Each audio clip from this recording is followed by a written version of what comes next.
नमस्कार दोस्तों, आज की कहानी है पति पत्नी और वो शिक्षा प्राप्त कहानी। पति अभी नहा ही रहा था कि तभी फोन पर मैसेज टोन बजी। पत्नी मोबाइल के पास में ही खड़ी थी, उसका ध्यान फोन की तरफ गया। उसने सहज ही फोन उठाकर मैसेज पढ़ा। हाय, गुड मॉर्निंग डियर।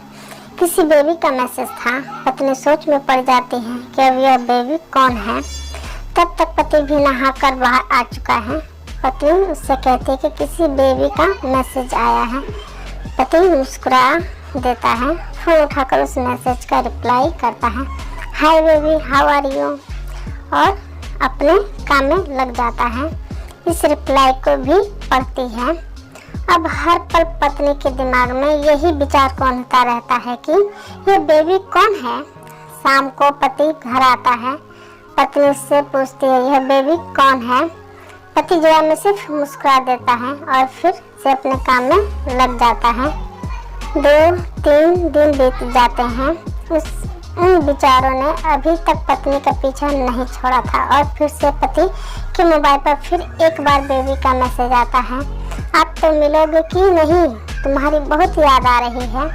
इस मैसेज ने आग में घी का काम किया।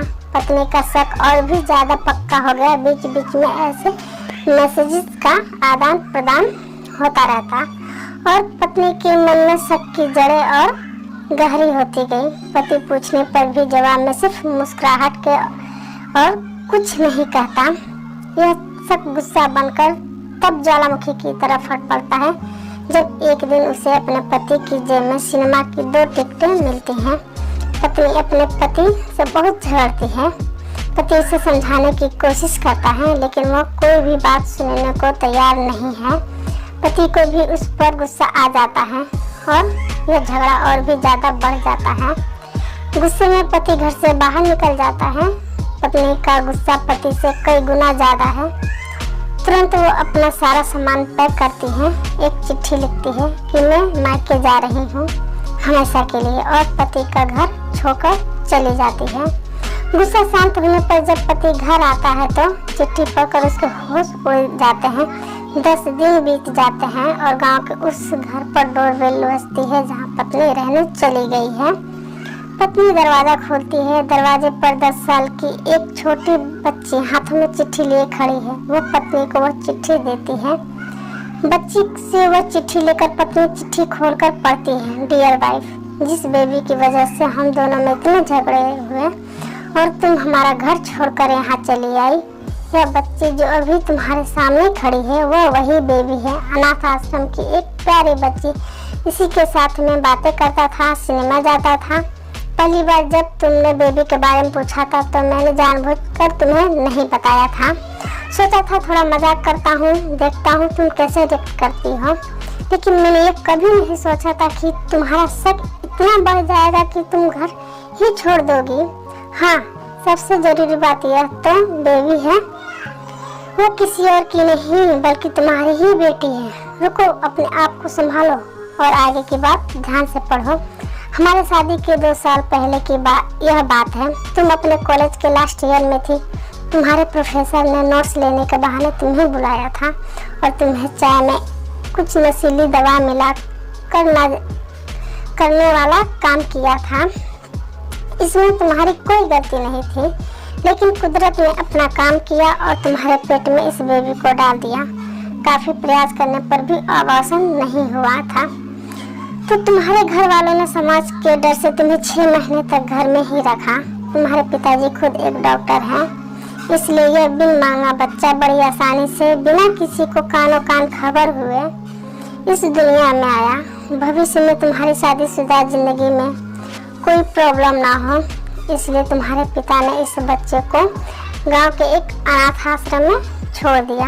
यह बच्चा मतलब यही बेबी जो अभी तुम्हारे सामने खड़ी है। अगर अभी भी विश्वास नहीं हो रहा है तो इस बच्ची के गाल का वो तिल देख लो जो शायद तुमने उसे आखिरी बार रोते हुए देखा होगा, या फिर अपने पिताजी से पूछ लो। पत्नी जल्दी से उस बच्ची को पास में लेकर उसके गालों का तिल देखती है। उसका मन भर आता है, उसकी आंखों में आंसू आ जाते हैं। लेकिन अभी भी चिट्ठी बाकी है, इसलिए वो आगे पढ़ती है। मुझे पता है अभी भी तुम्हारे मन में यह सवाल उठ रहा होगा कि यह सब मुझे कैसे पता। तुम्हें बता दूं कि यह सब तुम्हारे खुद के पिता ने ही अपने मन में उठ रहे पश्चाताप को शांत करने के लिए शादी के 1 महीने पहले मुझसे मिलकर सारी बातें मुझे बताई थी। उन्होंने ये भी कहा था कि अगर मैं चाहूँ तो शादी से इनकार कर सकता हूँ। मैंने तो तुम्हें स्वीकार किया क्योंकि इस पूरी घटना में तुम्हारी कोई भी गलती नहीं थी और हमारी शादी हो गई। तुमने मुझे बहुत प्यार दिया, लेकिन तुम्हारे पिता से बेबी के बारे में जानने के बाद मैं उससे मिले बिना नहीं रह पाया। मैं बीच बीच में उससे मिले था। उससे मिलना, उसके साथ समय बिताना मुझे अच्छा लगता था। कितनी प्यारी बच्ची बिना किसी गलती के क्यों सजा भुगते। बस इसलिए मैं इसे थोड़ी सी खुशी देने की कोशिश करता था। बस मुझे इतना ही कहना था। अब अगर तुम फिर से अपने घर आकर मेरे साथ रहना चाहो तो अभी गैलरी में आ जाओ। तुम्हारा और सिर्फ तुम्हारा डियर पत्नी बिना एक क्षण की भी देरी के पत्नी दौड़कर गैलरी में पहुंची और रास्ते पर उसका पति राहुल खड़ा था। उसके चेहरे पर मुस्कान थी, पत्नी की आंखों में आंसू की बूंदें थीं।